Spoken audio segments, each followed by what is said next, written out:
Welcome back to the Ultimate Trumpet Podcast, the show where we dig into the real story behind playing this beautiful, frustrating, wonderful instrument. I'm Adam. And I'm Bella. And today we're talking about something that sounds almost too simple to spend a whole episode on. Trumpet stands. The little thing you set your horn on between tunes. Right.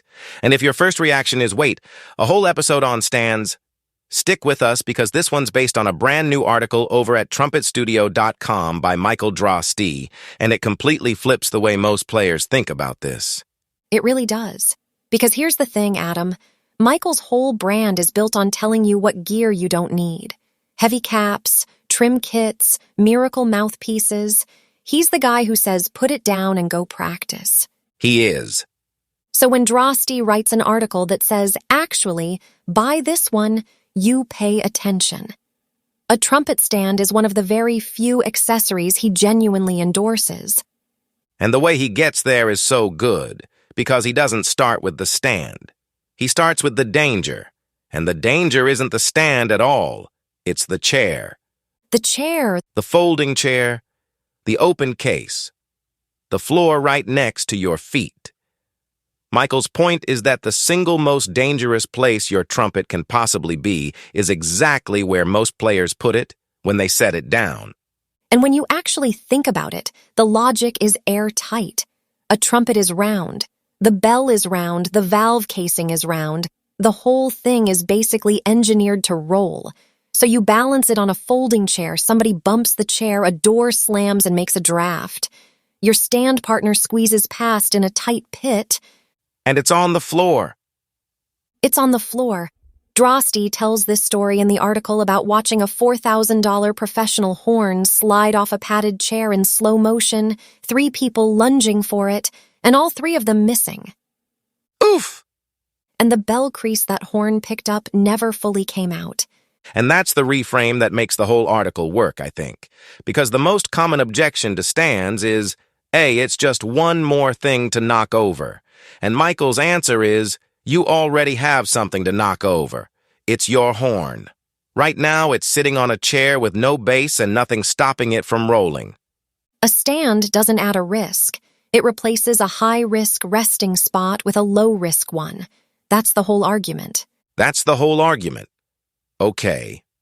The second myth, and this one I hear all the time, is the finish thing. I don't want a stand because the metal will rub against my horn and wear off the lacquer or the silver plate. And Droste is fair about this. He says there's a kernel of truth in there. Bare metal pressed against bare lacquer over years with grit trapped in between. Yeah, that can wear a spot. That's just physics. But the conclusion people draw from it is backwards. Completely backwards. Because every halfway decent stand made in the last 40 years already solved this. The contact points are wrapped. Velvet, neoprene, rubber, felt, soft tubing over the peg and the leg tips. The peg that goes up into your bell is sheathed so it never touches raw brass to raw brass. The manufacturers fixed this before most of us were born. And here's the kicker. The players who actually do wear marks into their finish, they're almost always the ones who don't use a stand. They're the ones laying the horn on a rough case interior, sliding it across a chair seat, grinding the valve caps and the bell rim against whatever's lying around. A good stand is gentler on your finish than the alternative, not harsher. So that myth has got to go too. Now here's where the article gets really useful, because Michael does something most stand advice never does. He says, stop arguing about which stand is best, because there are actually 2 completely different jobs a stand can do. 2 camps. I loved this part. Camp 1, the low, locked down, set it and forget it stand. That's the in-bell style. A peg that seats up inside the bell, with the legs fanning out wide and low to the floor. The horn drops straight down, the weight rides down into a big bass, and the center of gravity is basically sitting in the carpet. That's the stand for the player who sets the horn down and leaves it down. Orchestra, church gig, big band. You're seated, the horn rests in the same spot all night. And this is the one Droste uses himself. He's got a Koenig and Meyer 5-leg in-bell stand, and the way he describes it is my favorite line in the whole piece. Go ahead. He says it's almost impossible to tip over. You would, more or less, have to physically fall into it to put it on the ground. Which, having owned one, is exactly right. 5 legs spread the footprint wide, the weight rides straight down the peg, and it's stable like a tripod, except with 2 extra points of contact and a bigger circle. He even sells these stands at trumpetstudio.com store. And his real teaching point underneath that is, stability is the spec beginners ignore. They buy the cheapest folding 3-leg thing because it collapses down to a pencil and slides into the bell. And convenience and stability are pulling in opposite directions there. The skinny folding tripod with the high pivot is exactly the stand that gets bumped and dumps your horn. So shop for the design, not the brand. Wide base, low weight, cushioned contact, peg and bell so the horn is captured, not just balanced. K&M nails it. Hercules makes a near-identical in-bell 5-leg that's just as good. It's the design that matters, not the badge. Okay, but Adam, here's the part I think a lot of our listeners have been waiting for. Because not everybody is sitting in an orchestra. No, they are not. Some of you are standing up in a 4-piece horn section behind a funk band. You've got in-ears, the band leader is counting off the next tune, and you have about 2 seconds to get the horn up to your face. And if you're bending all the way down to a low in-bell stand 20 times a night, your back is done, and you're blowing your entrances. That low stand is the wrong tool for that gig. So this is Camp 2, the tall grab-and-go stand.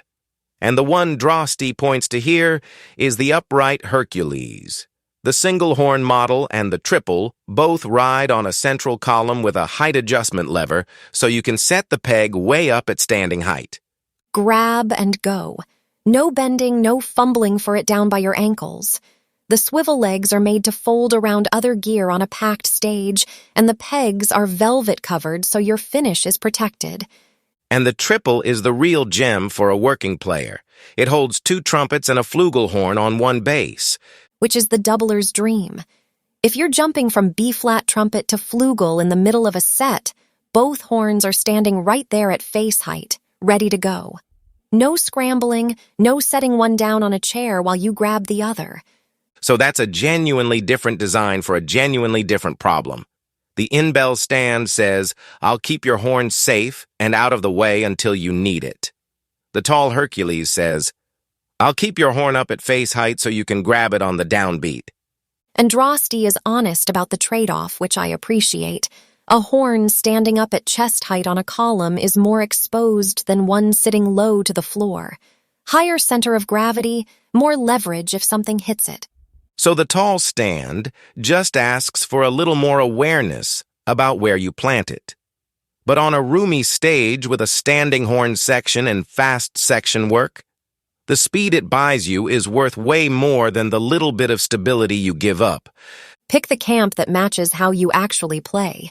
Seated and stationary, go low and locked down.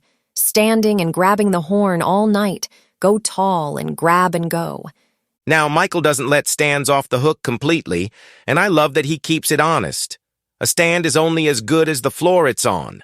Raked stage, wobbly riser, thick, uneven carpet, and you've put the tip-over risk right back. And cables are the silent assassin. A stand sitting in a tangle of cords is one snagged foot away from disaster. Put it where the cables aren't, or it's not really doing its job. He also makes the point that a stand protects against the horn falling over, but not against it getting knocked over. In a jammed-up pit, sometimes the closed case really is the safer spot. Read the room. And the big one. A stand is not storage. It's a between-tunes resting spot. It is not where you leave your horn for an hour while you eat dinner and load out gear. Playing? Stand. Done for the set? Case. Simple as that. So where does this all land, Adam? Because this is the rare Droste article that says, yes, buy the thing. And the reason he gives is so on brand it's perfect. He says a stand is the exception that proves the rule. All the other accessories, the heavy caps, the trim kits, the resonance weights, they promise to change your sound, and they don't. Herseth didn't build the Chicago sound out of a gadget catalog. Arnold Jacobs didn't teach song and wind by selling you hardware. The work is the work. The work is the work. But a stand doesn't promise to fix your sound. It makes exactly one promise. I'll keep your horn off the floor, and it actually keeps it. That's the difference between a tool and a gimmick. A tool does a real job, honestly. A gimmick sells you a feeling. And the math is so clearly in your favor. A good stand costs about what a couple of mutes cost. One prevented drop, one bell crease you don't have to pay a tech to roll out, one bent lead pipe, one cracked valve casing, and that stand has paid for itself several times over. Compared to the heavy caps that cost the same and do nothing measurable. It's not close. It's not close. So that's the episode. Figure out which camp you're in, buy the design that fits the way you actually play, set it where the cables aren't, and stop laying your horn across a folding chair like you're daring gravity to do something about it. And go read the full article. It's up now on trumpetstudio.com, written by Michael Droste with all the detail we walked through today. Before we go, if you need the latest practice material, be sure to check out the Ultimate Warm-Up Book for Trumpet and the Ultimate Technical Study for Trumpet. If you're getting ready for the gigging season, don't forget your copy of the Ultimate Wedding Book for Trumpet. And if you're enjoying the show, do us a quick favor and leave us a rating and a review wherever you're listening. It genuinely helps other players find us. While you're at it, check out the Trumpet Studio app for method books, fingering charts, and practice tools right on your phone. That's it for this one. Take care of that horn, and now go practice.